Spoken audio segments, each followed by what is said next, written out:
જય દ્વારિકાધીશ। આજે હું તમારી સાથે શેર કરીશ એક સિક્રેટ ઇન્ગ્રેડિયન્ટ્સ થી પરફેક્ટ દહીં જમાવીશું। તેમાંથી એકદમ પરફેક્ટ મસ્કો તૈયાર કરી કણીદાર શ્રીખંડ બનાવીશું અને તે બજાર કરતા પણ ટેસ્ટી બનશે। તો જોતા જ ખાવાનું મન થઈ જાય તેવા ઠંડા ઠંડા શ્રીખંડની રેસીપી શરૂ કરીએ। તો સૌથી પહેલા દહીં જમાવવા માટે એક તપેલીની અંદર હું થોડુંક પાણી એડ કરું છું, જેથી દહીં બળી ન જાય અને સ્મેલ ના આવે। મેં અહીંયા 1 લીટર ફૂલ ફેટ વાળું અમૂલનું દૂધ લીધું છે। તો દૂધને આપણે તપેલીની અંદર એડ કરી દઈએ। અહીંયા થોડુંક પણ પાણી એડ નથી કરવાનું। જો આની અંદર પાણી એડ કરશું તો પરફેક્ટ ચોસલા જેવું દહીં નહીં બને। તો આ જ ઠંડા દૂધમાંથી 1 કપ જેટલું દૂધ એક બાઉલની અંદર એડ કરી દઈએ। બાઉલની અંદર અલગ કાઢેલા દૂધમાં 2 ટેબલસ્પૂન જેટલો મિલ્ક પાવડર એડ કરવાનો છે અને આ જ દૂધની અંદર આપણે બીજું ઇન્ગ્રેડિયન્ટ્સ એડ કરીશું, જે સિક્રેટ ઇન્ગ્રેડિયન્ટ્સ છે તપકીરનો લોટ, જેને આરા લોટ પણ કહેવાય છે। આ શ્રીખંડ આપણે ફરાળમાં ખાઈ શકીએ તે માટે તપકીરના લોટનો ઉપયોગ કર્યો છે। જો ફરાળમાં ન લેવું હોય તો કોર્નફ્લોરનો પણ ઉપયોગ કરી શકો છો। તો બરાબર મિક્સ કરી લઈએ। આ ઇન્ગ્રેડિયન્ટ્સના કારણે ચક્કા જેવું દહીં બનીને તૈયાર થાય છે। હવે આપણે દહીં જમાવવા માટે મેરવણને તૈયાર કરીશું। અહીંયા છાશનો ઉપયોગ નથી કરવાનો। તો બીજા બાઉલની અંદર 1 ચમચા જેટલું ચોસલા જેવા દહીંને એડ કરી દઈએ। તેમાં 1 ચમચા જેટલા ઠંડા દૂધને એડ કરી બંનેને બરાબર મિક્સ કરી લઈએ। તો દહીં અહીંયા એકદમ તાજું અને મોળું હોય એવું લેવાનું। તો આપણે દહીં જમાવવા માટે એકદમ પરફેક્ટ મેરવાણ તૈયાર કરી લીધું છે।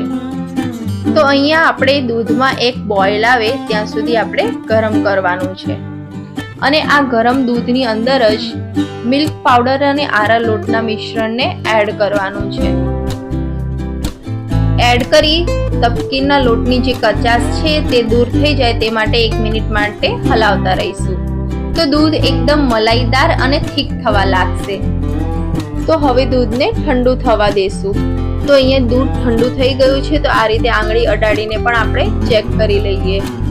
જો ગરમ દૂધની અંદર મેરવાણ એડ કરશું તો દૂધ ફાટી જશે। હવે આપણે મેરવાણને દૂધની અંદર એડ કરી દઈએ।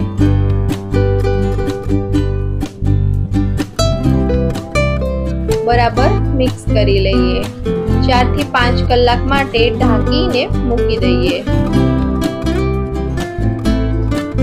તો તમે જોઈ શકો છો કે દહીં આપણું પરફેક્ટ બનીને તૈયાર છે। જો તમે મિલ્ક પાવડર અને આરા લોટનું મિશ્રણ તૈયાર કરી એડ કરશો તો આ રીતે ચોસલા જેવું દહીં બનીને તૈયાર થશે। તો આની અંદર બિલકુલ પાણી પણ નથી અને ખાટું પણ નહીં બને। તો આપણું પરફેક્ટ દહીં બનીને તૈયાર છે। તો આ દહીંમાંથી આપણે શ્રીખંડ બનાવવાનું છે।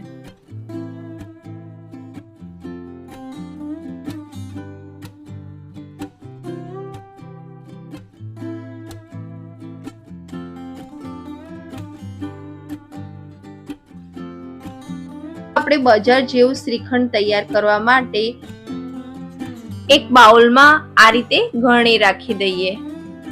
તો હવે તેની ઉપર આપણે એક કોટનનું કપડું રાખી દઈએ અને તેની અંદર આપણે તૈયાર કરેલું દહીં ઉમેરી દઈશું।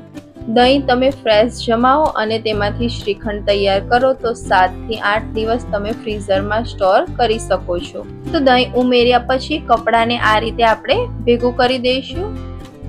તો એકદમ સારું એવું ટાઈટ કરીને બાંધી દેશું। વધારે દબાવવાનું નથી, કપડામાંથી દહીં નીકળવા લાગશે।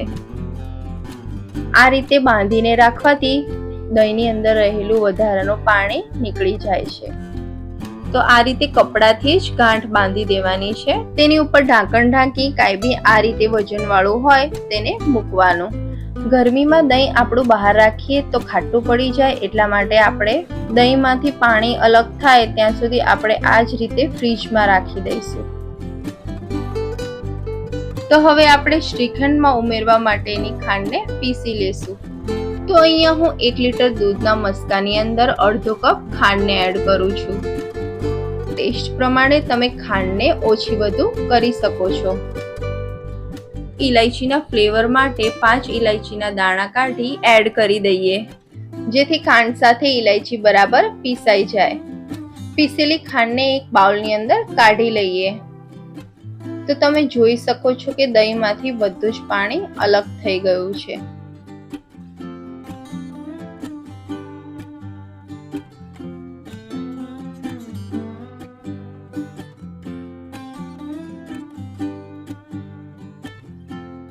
તો ખોલી અને જોઈએ તો મસ્કો પરફેક્ટ બનીને તૈયાર છે. તો તમે એકદમ મસ્કાની થિકનેસ જુઓ, એકદમ પરફેક્ટ બનીને તૈયાર છે. તો શ્રીખંડના મસ્કાને લોટ ચાળવાના ચારણાની અંદર મૂકી દઈએ. તો આપણે એકદમ બજાર જેવો કણીદાર શ્રીખંડ બનાવવા માટે આપણે એક બાઉલ રાખીશું, એના ઉપર ચારણો રાખી દઈએ. તો આ રીતે આપણે ચારણાથી ચાળી શ્રીખંડને તૈયાર કરીએ તો શ્રીખંડ જરા પણ ઢીલો નહીં પડે અને એકદમ કણીદાર બનશે. સાથે જે ખાંડ પીસીને રાખી છે તેને પણ આપણે ઉમેરી દેશું. તો ખાંડ અને મસ્કાને મિક્સ કરતા ખૂબ જ સારી રીતે આપણે બધું એકવાર ચાળી લેશું. આ પ્રોસેસ કરવામાં લગભગ 5 મિનિટ જેટલો સમય લાગે છે. શ્રીખંડ બનીને ખૂબ જ સરસ તૈયાર થશે.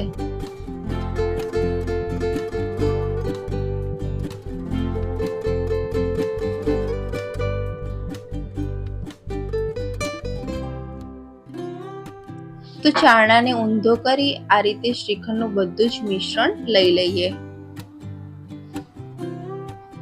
તો આપણો સિમ્પલ ઇલાયચી ફ્લેવરનો શ્રીખંડ બનીને તૈયાર થઈ ગયો. તો તમે આ રીતે શ્રીખંડનો બેઝ બનાવી તમને ગમતી કોઈ પણ ફ્લેવર એડ કરી શકો છો. તો તૈયાર થયેલા શ્રીખંડનો તમે બેઝ જુઓ, એકદમ કણીદાર થયો છે. તો હું અહીંયા ડ્રાયફ્રૂટ શ્રીખંડ બનાવી રહી છું. તે માટે મેં 1 ટેબલસ્પૂન જેટલા પિસ્તાના ટુકડા લીધા છે, 1 ટેબલસ્પૂન જેટલી સૂકી દ્રાક્ષ,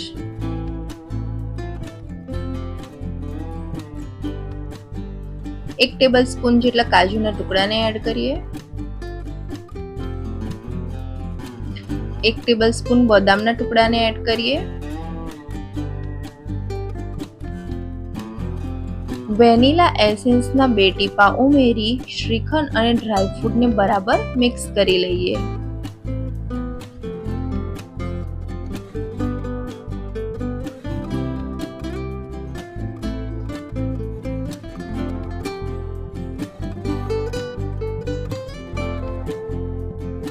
તો ડ્રાયફ્રૂટ શ્રીખંડ બનીને તૈયાર છે. શ્રીખંડને એક એરટાઇટ ડબ્બામાં રાખી 7 થી 8 દિવસ માટે સ્ટોરેજ પણ કરી શકાય છે. જો તમને મારા શ્રીખંડની રેસીપી ગમી હોય તો લાઈક કરજો, શેર કરજો અને સબસ્ક્રાઇબ કરજો. તો ન્યૂ ટેસ્ટર આવી ગઈ છે, એ તમને કહેશે કે શ્રીખંડ કેવું બન્યું છે.